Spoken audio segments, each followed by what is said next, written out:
नमस्कार, भक्ति दर्शन समाचारमा स्वागत छ। म हेमा शर्मा।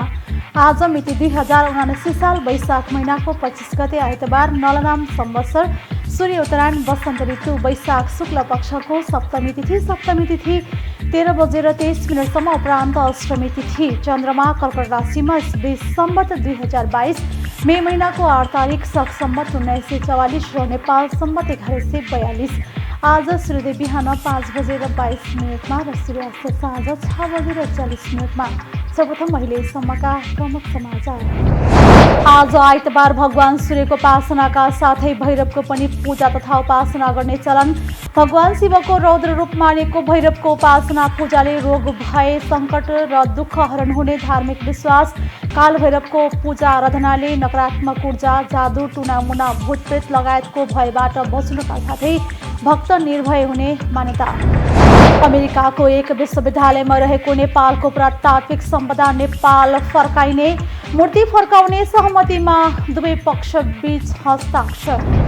सुदूरपश्चिम प्रदेशमा पहिलो केबल कार परियोजना बन्ने जलपादेवी केबल कार प्रणालीले कैलाली जिल्लाको लम्कीचुहा नगरपालिका 13 चिसापानीमा तल्लो स्टेसन र मोहनन्याल गाउँपालिका 7 राजगाडामा माथिल्लो स्टेसन रहने गरी केबल कार बनाउँदै। प्रतिवेदन अनुसार जलपादेवी मन्दिर, कालभैरव मन्दिर, कालिका देवी मन्दिर, कैलाशधाम तीर्थस्थल, हात्ती ढुङ्गा लगायत क्षेत्र यस आयोजनाको आसपास रहने। यो वर्ष मनसुन अवधिमा औसतभन्दा बढी वर्षा हुने जल तथा मौसम विज्ञान विभागको आकलन।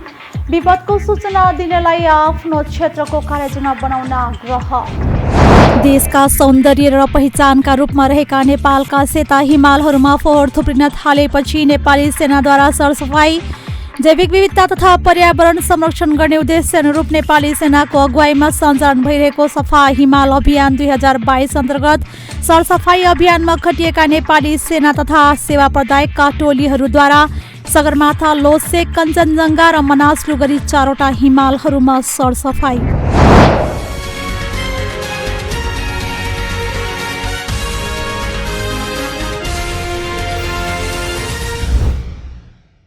अब समाचार विस्तारमा। आज आइतबार भगवान सूर्यको उपासनाका साथै भैरवको पनि पूजा तथा उपासना गर्ने चलन छ। भैरवको पूजा गर्नाले रोग भय सङ्कट र दुःख हरण हुने विश्वास गरिन्छ। आज विशेष गरी बसन्तपुर दरबार क्षेत्रमा रहेको काल भैरवको मन्दिरमा दर्शनार्थीहरू पुग्ने गर्दछन्। काल र भैरव मिलेर बनेको काल भैरवको अर्थ काल अर्थात् मृत्युको भय हर्ने भन्ने हुन्छ। काल भैरवको पूजा गर्दा मृत्युको भय दूर हुने र कष्टबाट मुक्ति पाइने गरिन्छ।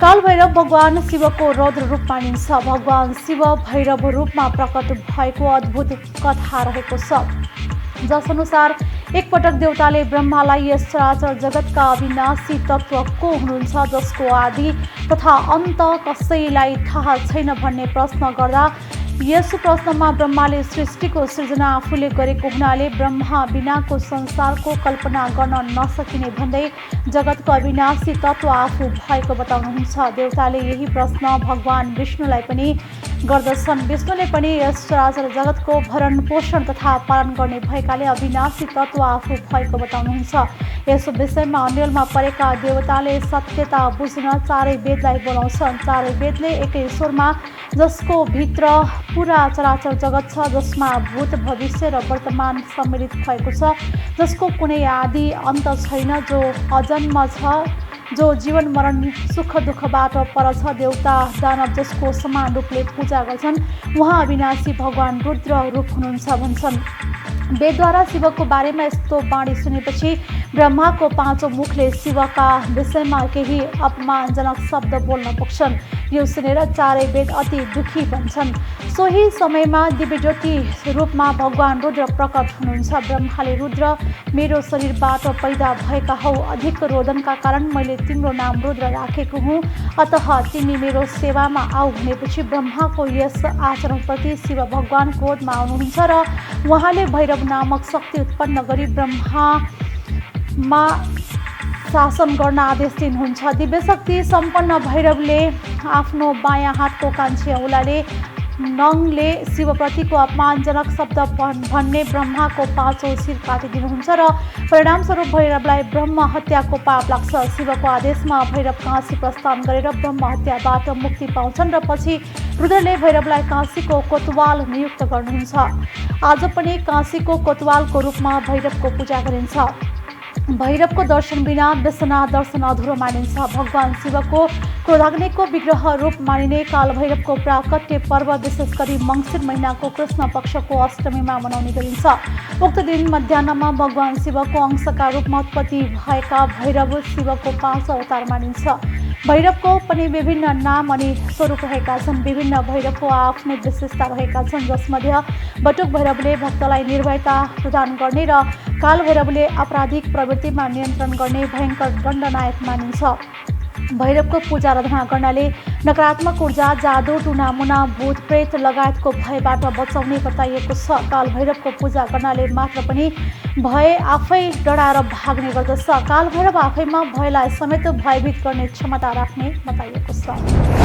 अमेरिकाको एक विश्वविद्यालयमा रहेको नेपालको पुरातात्विक महत्त्वको मूर्ति नेपाल फर्काइने भएको छ। अमेरिकाको कनेटिकट स्थित येल विश्वविद्यालयको आर्ट ग्यालरीको स्थायी सङ्ग्रहमा रहेको उक्त मूर्ति नेपाल फर्काउन नेपाली महावाणिज्य दूतावास न्युयोर्क र Yale university art gallery Connecticut संयुक्त राज्य अमेरिका बीच सहमति भएको बताइएको छ। नेपाल सरकारका तर्फबाट न्युयोर्क स्थित नेपाली महावाणिज्य दूतावासका कार्यवाहक महावाणिज्य दूत विष्णु प्रसाद गौतमले येल विश्वविद्यालयसँगको साझेदारीमा उक्त कलाकृति फिर्ता गर्ने सम्बन्धी सहमति पत्रमा हस्ताक्षर गर्नुभएको छ।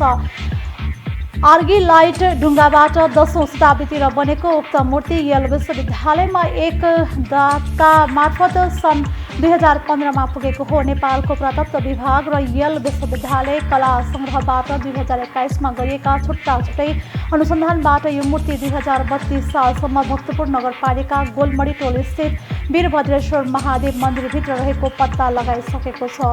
त्यहाँबाट हराउनु अघि बौद्ध देवी पार्वतीको रूपमा दैनिक पूजाआजा हुने गरेको पुष्टि भएको थियो। मूर्ति फिर्ता गर्ने सहमतिपछि कार्यवाहक महावाणिज्य दूत गौतमले येल विश्वविद्यालय आर्ट ग्यालरी, उक्त ग्यालरीकी निर्देशक स्टेफनी वाइल्स, गभर्निङ बोर्ड र क्युरेटोरियल टोलीलाई धन्यवाद दिनुभएको छ। सुदूरपश्चिम प्रदेशमा पहिलो केबल कार परियोजना बन्ने भएको छ। जालपादेवी केबल कार प्रणालीले कैलाली जिल्लाको लम्की चुहा नगरपालिका 13 चिसापानीमा तल्लो स्टेसन र मोहनन्याल गाउँपालिका 7 राजकाँडामा माथिल्लो स्टेसन रहने गरी केबल कार बनाउन लागेको हो। कम्पनीले सुदूरपश्चिम प्रदेशकै पहिलो केबल कार परियोजनाका रूपमा रहेको यो आयोजनाको वातावरणीय प्रभाव मूल्याङ्कनको काम पूरा गरी प्रतिवेदन वन तथा वातावरण मन्त्रालयमा पेश गरेको छ। माथिल्लो स्टेसनबाट 250 मिटरको दूरीमा जालपादेवी मन्दिर रहेका कारण यो भेगमा पर्यटकीय सम्भावना रहेको भन्दै आयोजना अगाडि बढाइएको प्रतिवेदनमा उल्लेख छ। प्रतिवेदन अनुसार जालपादेवी मन्दिर, काल भैरव मन्दिर, कालिका देवी मन्दिर, कलास्थान, तीर्थस्थल, हाथी ढुङ्गा लगायत क्षेत्र यस आयोजनाको आसपास रहेका छन्। आयोजनाले गरेको प्रस्ताव अनुसार केबल कारको लम्बाइ 3.1 किलोमिटरको हुनेछ। कुल 34वटा बक्स रहने यस केबल कारको एक बक्समा एक पटकमा 8 जना यात्रुले यात्रा गर्न सक्ने गरी प्रस्ताव गरिएको छ। केबल कारले प्रतिदिन 6000 मानिसलाई ओसार्न सक्नेछ। केबल कारको गति 6 मिटर प्रति सेकेन्ड रहने गरी प्रस्ताव गरिएको छ। तल्लो स्टेसनबाट माथिल्लो स्टेसन पुग्न अधिकतम 10 मिनट समय लाग्नेछ। केबल कारमा कुल 15वटा टावर रहनेछन्। आयोजनाले वातावरणीय प्रभाव अध्ययनका दौरान 2 पटक सार्वजनिक सुनवाई समेत पूरा गरेर प्रतिवेदन मन्त्रालयमा बुझाएको छ।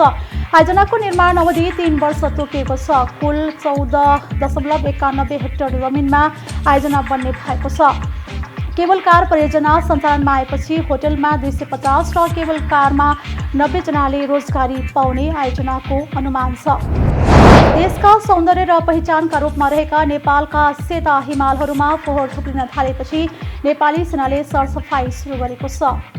जैविक विविधता तथा पर्यावरण संरक्षण गर्ने उद्देश्य अनुरूप नेपाली सेनाको अगुवाईमा 2078 चैत्र 22 गतेबाट सञ्चालन भइरहेको सफा हिमाल अभियान 2022 अन्तर्गत सरसफाई सुरु गरिएको हो। अभियानमा खटिएका नेपाली सेना तथा सेवा प्रदायकका टोलीहरूले सगरमाथा, लोसे, कञ्चनजङ्घा र मनासलु गरी 4वटा हिमालहरूमा सरसफाई गरिरहेको छ।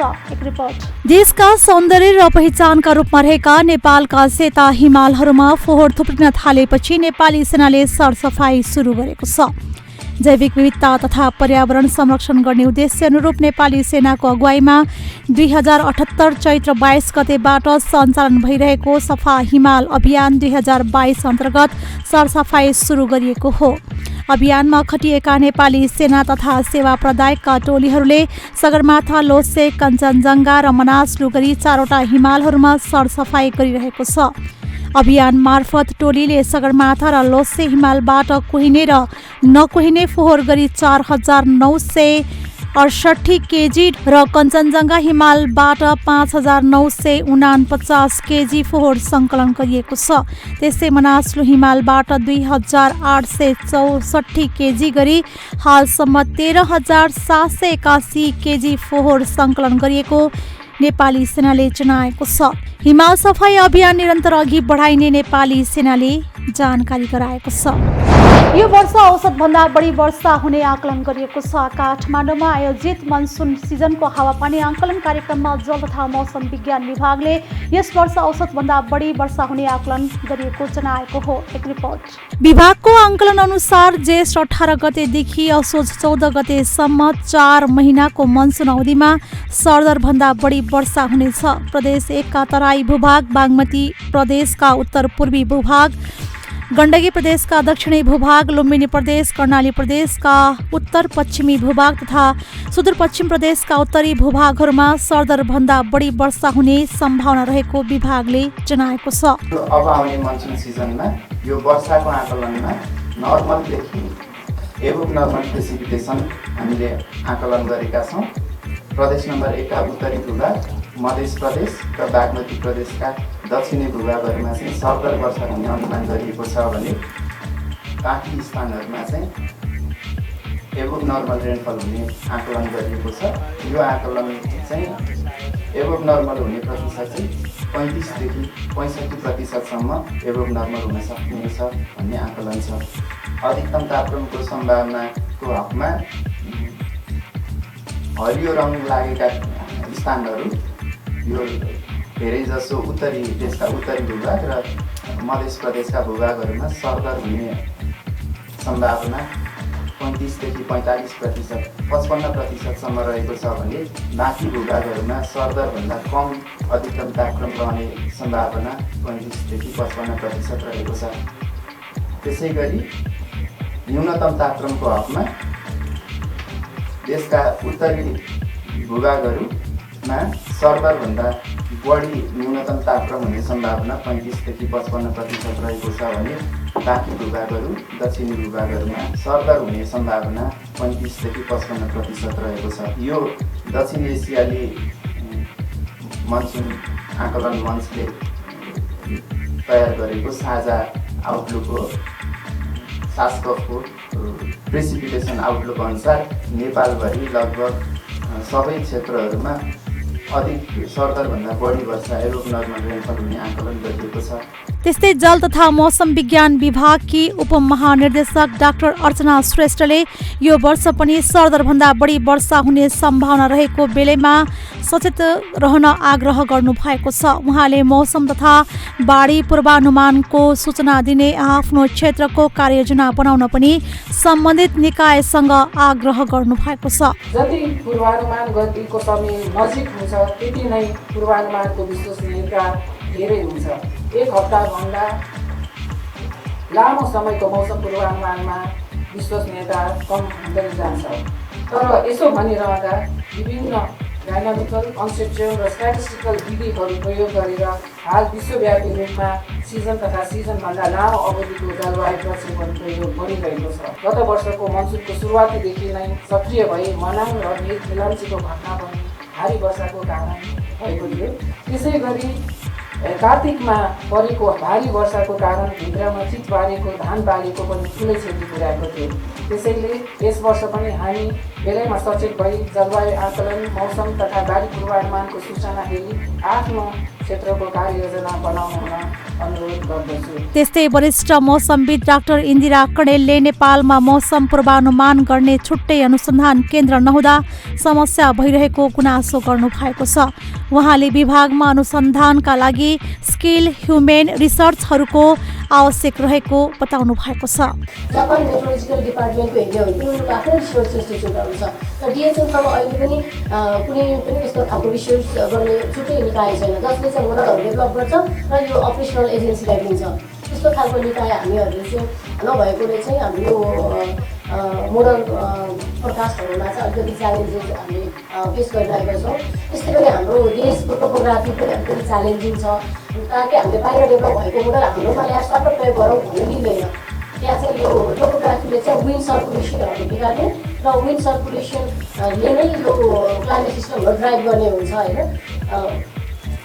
त्यसले अलिकति त्यहाँ पनि हामीलाई समस्या छ। अनि सबैभन्दा अर्को ब्यारियर भनेको इन्स्टिट्युसनल अरेन्जमेन्ट। यो लङ रेन्ज फोरकास्ट यस्तो सिजनल फोरकास्टहरू गर्नको लागि चाहिँ हाम्रो इन्स्टिट्युसनल अरेन्जमेन्टहरू पनि छैन, यहाँ स्पेसिफिक डेडिकेटेड सेक्सनहरू छैन।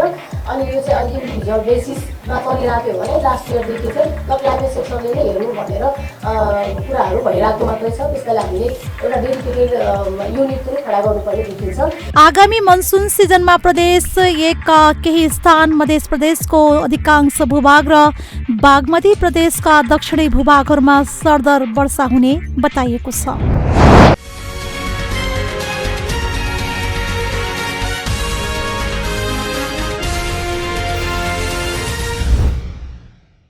अहिले हामी भक्ति दर्शन समाचारको अन्त्यमा आइसकेका छौँ। जाँदा जाँदै प्रमुख समाचार पुनः एकपटक।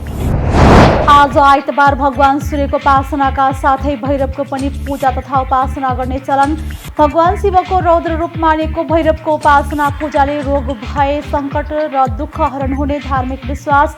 काल भैरवको पूजा आराधनाले नकारात्मक ऊर्जा, जादु, टुनामुना, भूतप्रेत लगायतको भयबाट बच्नुका साथै भक्त निर्भय हुने मान्यता। अमेरिकाको एक विश्वविद्यालयमा रहेको नेपालको पुरातात्विक सम्पदा नेपाल फर्काइने, मूर्ति फर्काउने सहमतिमा दुवै पक्ष बीच हस्ताक्षर।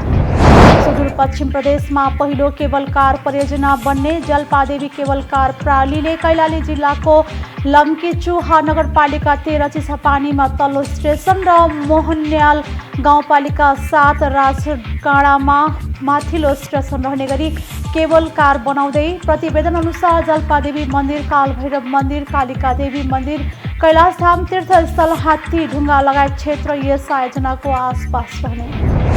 यो वर्ष मनसुन अवधिमा औसतभन्दा बढी वर्षा हुने जल तथा मौसम विज्ञान विभागको आकलन। विपदको सूचना दिनलाई आफ्नो क्षेत्रको कार्ययोजना बनाउन आग्रह। देशका सौन्दर्य र पहिचानका रूपमा रहेका नेपालका सेता हिमालहरूमा फोहोर थुप्रिन थालेपछि नेपाली सेनाद्वारा सरसफाई, जैविक विविधता तथा पर्यावरण संरक्षण गर्ने उद्देश्य अनुरूप नेपाली सेनाको अगुवाईमा सञ्चालन भइरहेको सफा हिमाल अभियान 2022 अन्तर्गत सरसफाई अभियानमा खटिएका नेपाली सेना तथा सेवा प्रदायकका टोलीहरूद्वारा सगरमाथा, लोसेक, कञ्चनजङ्घा र मनासलु गरी 4वटा हिमालहरूमा सरसफाई। अहिले भक्ति दर्शन समाचार यति नै। सामाजिक सञ्जाल मार्फत हामीसँग जोडिनका लागि फेसबुक तथा ट्विटरमा लाइक तथा फलो गर्न सक्नुहुनेछ भने युट्युब मार्फत पनि हामीलाई प्रत्यक्ष हेर्न सक्नुहुनेछ। त्यस्तै कुनै सल्लाह सुझाव तथा प्रतिक्रिया भएमा भक्तिदर्शन@emountaintv.com मा हामीलाई पत्राचार गर्न सक्नुहुनेछ। धर्म, संस्कृति र संस्कारको संवाहक भक्तिदर्शन टेलिभिजन HD हेर्नुहोला। नमस्कार।